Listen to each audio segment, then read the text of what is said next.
Hey everybody, welcome back to our wall framing video series. This video focuses on basic wall layout.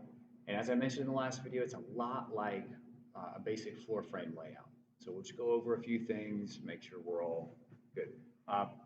You will have a little bit of notes to take, so have a pen and paper ready.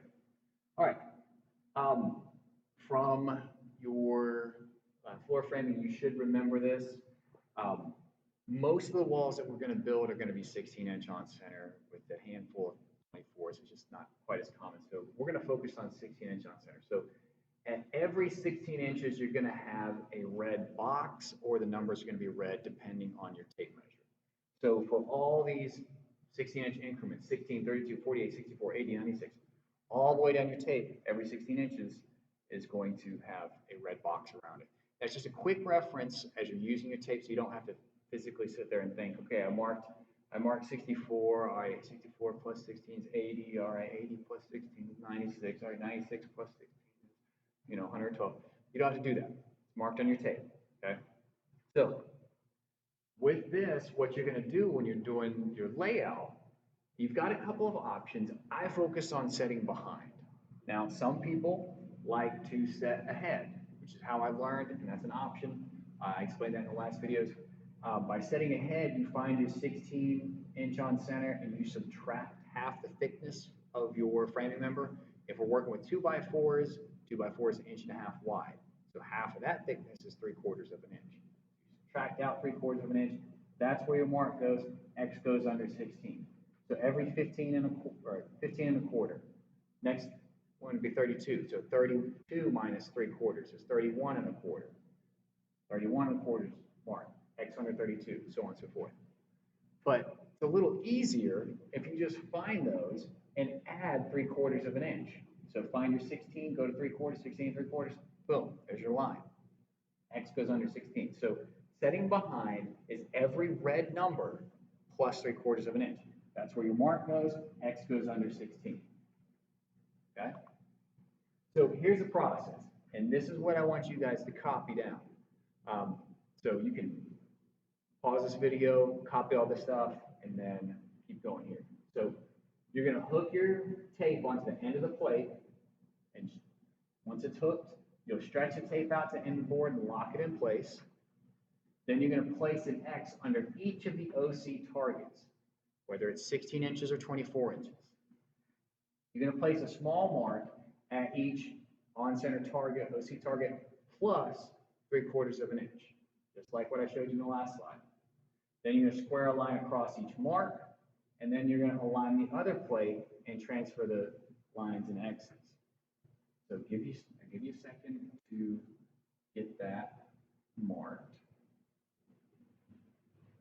The board down here. All right. If you're not done copying this, pause it, and then I'll copy it. So again, you're going to take your tape measure. You hook it on the end of the board, take it down the other side, lock it in place. Then you come back to every 16, 32, 48. You put an X under those measurements, or you put it above. It doesn't really matter. Just, on the board where the 16 is, so go ahead and put your X. That way it kind of keeps you straight which side your line mark your X needs to be on. And then you're going to place a small mark at a target plus 3/4 of an inch. Okay? So I know I don't have my tape up here, but use your imagination. Okay? So I'm going to have an X here. So here's my 16 inches. Here's my 32 inches. And X is under there. 48 inches. X goes under here. Okay? Again, this is not to scale, just showing you what's going on. So I go ahead, I mark all my X's in alignment with my target on center marks. Now I would come in and I would measure over and put a small mark at 16 and 3/4, 32 and 3/4, 48 and 3/4. Small mark, small mark. So again, that's going to look just like this right here. Okay, 16 3/4, put a small mark. So I'll do all that, and then I'm going to come in with my speed square and square down the lines. So now I'm over here, line down, down, down, down, all the way down the board, however many studs there are. Okay. Now the last step is to align your other plate. So I'll set these two boards side by side, make sure the edges are flush. If the edges are not flush, all your studs are going to be, and you transfer your lines like this, all your studs are going to be leaning. It's not good. Your building inspector will not pass you to do that. So now I've got two boards side by side. Remember, you need a top and a bottom plate. Now I'll come in here, throw my X's in the same location. And then again, I'm using my speed square. I can get these straight down here. Now, I'm almost done. The last thing I need to do, and I didn't put it on here, but I told you in your floor framing, make sure you have X's at the ends of your walls. Okay? It just helps, closes everything out and provides the end of your walls with extra support. So this is kind of what it would look like. So here we go. Here is our X's and our lines. Okay, so in here, this mark is 16 3/4. This one, 32 3/4. All the way down the line. And X is under the 16, X is on the 32, X is on 48. So you follow that pattern. So when you build this, this is what that would look like. Just a blank wall section, and it's literally just to separate two rooms and support the roof above you. So this is what the wall layout for a basic wall frame is. Now, a couple other things is there are some spacing options. Again, most of what we do is going to be 16-inch on center. Okay? In an 8-foot section, you're going to have 7 studs. Okay? The advantage of this, it's a stronger wall vertically. It'll hold more weight. The wall will be steadier, so it is nice, but you're using more lumber. In a 2x6 at 24 inches on center, there's only 5 studs.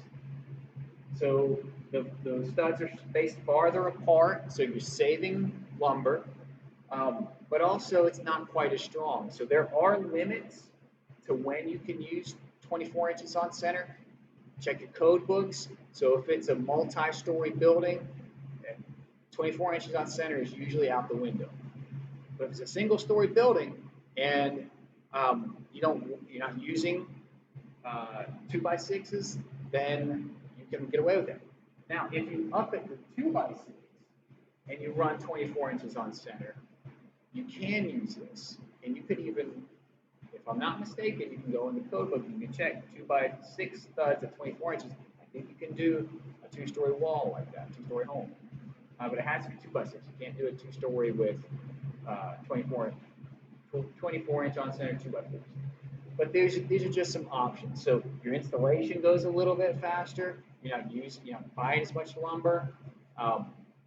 So there are some savings to this. And so it's just something to think about and consider. All right. One last slide I want to talk about. When you're doing layout, have a reference corner. That way everything can kind of match up here. Like what I would do in this particular building, I would set this corner as my reference. That means when I'm doing this exterior wall here, I'm laying out in this direction. Okay? So 16, 32, 48, so on and so forth. When I come down to this wall on the end, I'm starting in the same part of the house and running that way. 16, 32, 48, Okay? When I build this wall here, I'm going to start from this direction. So this way, 16, 32, yada, yada, yada. I start this way. It helps when you go to put in sheathing. It helps when you go to put in drywall, whatever your paneling is. And when you're finding studs later on, once the walls are covered, it's easier to find studs to hang items to and reinforce the brackets. If everything is pulling the same direction, it's easier to find those studs.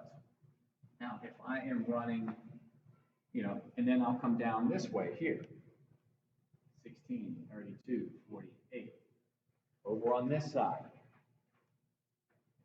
I'm hooking my tape this way, coming down this way, coming down this way, coming down this way.